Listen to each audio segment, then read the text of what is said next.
So the dynamics with Dawn Staley in South Carolina this season are very interesting to me. It's tough to criticize Coach Staley because all she's basically done is win. The South Carolina hardly ever loses a game. I mean, they go dozens of games in a row without losing. They lost that game to Iowa, and Caitlin Clark, on to go undefeated the next year, win the national championship, don't lose again until that game against UCLA, and haven't lost again since. Yet this season, it feels like there's been a little bit noise or more noise around the program, specifically when it comes to the role of Malaysia Wiley, who's a very dynamic player, but is not playing at the level of a superstar when it comes to minutes on the floor or overall production as a result, partly of that. And Dawn Staley strikes me a little old school, wants to value taking care of the basketball. She runs some more traditional sets. And she's coached really great bigs, and that's been the formula for South Carolina, where it was obviously Aaliyah Boston and Camila Cardoso and Asia Wilson. Before that, it hasn't been those guards that have electrified you out of South Carolina. And I think that's what some of the fans are complaining about with Wiley and maybe the playing time of others, is that they want to see those dynamic guards on display. But Dawn Staley came out and said, hey, look, this is about developing players. This is about getting them ready for the WNBA. And she was pretty blunt. She said, I don't think we have anyone who's ready to start in the WNBA right now. So it will be something to monitor with South Carolina going forward. Here were the comments from the head coach of the team. She said that in talking about their roles and the roles that they will play for the squad and how that gets them prepared. They can start anywhere else in the country.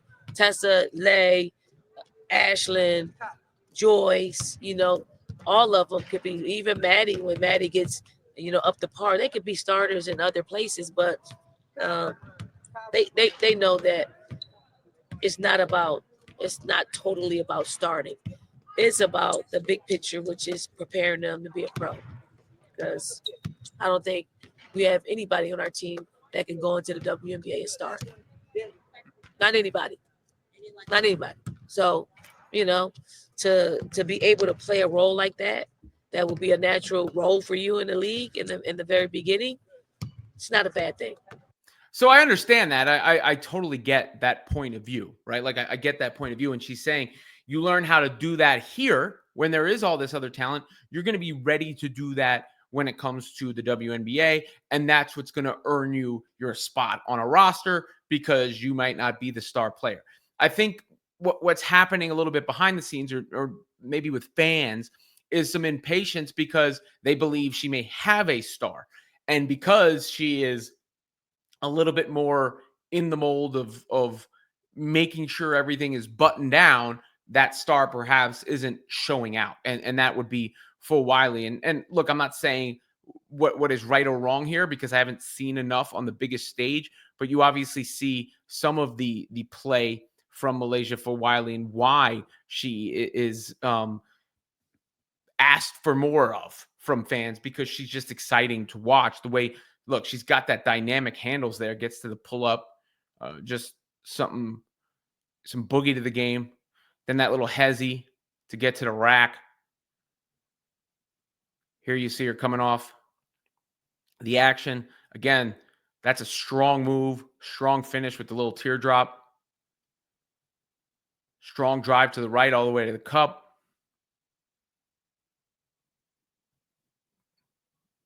Coming off the curl into the pull-up.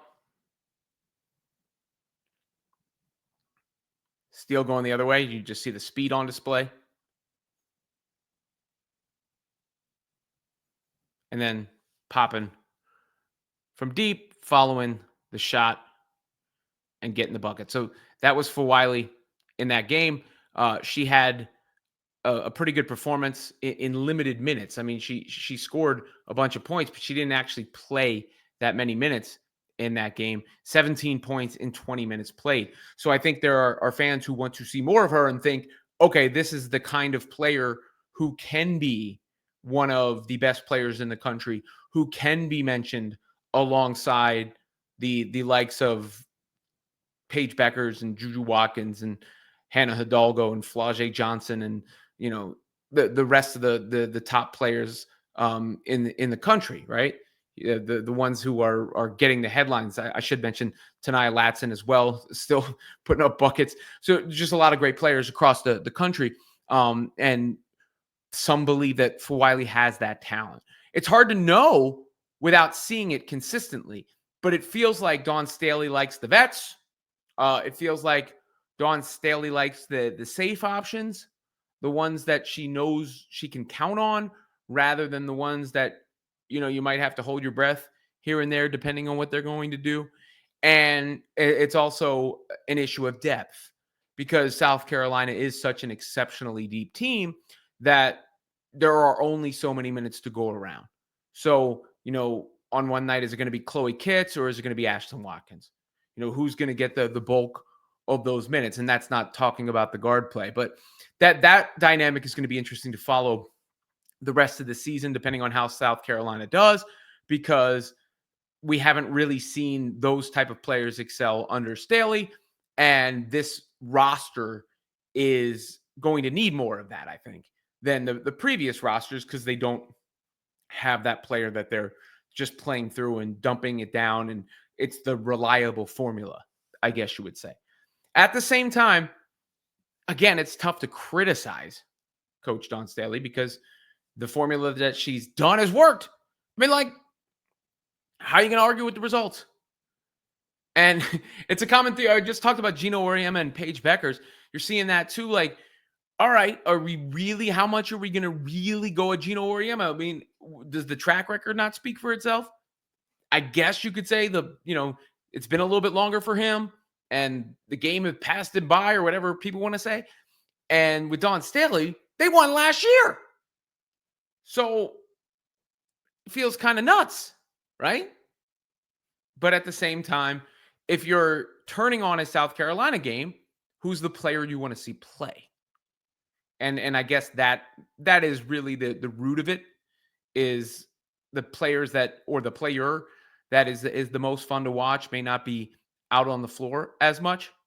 But at the same time, the reasoning that Dawn Staley gives is solid. And in women's college basketball, you're not just there for a year or a cup of tea, unless you decide to go into the transfer portal or something, which was the chatter at the beginning of the season. So I just thought her comments were interesting. She's trying to reinforce roles. She's trying to develop players. And I'm not saying those players aren't on board. And South Carolina keeps winning games. But it's a dynamic that has come up more around Dawn Staley than one would have thought, I guess, given the record that the Gamecocks boast.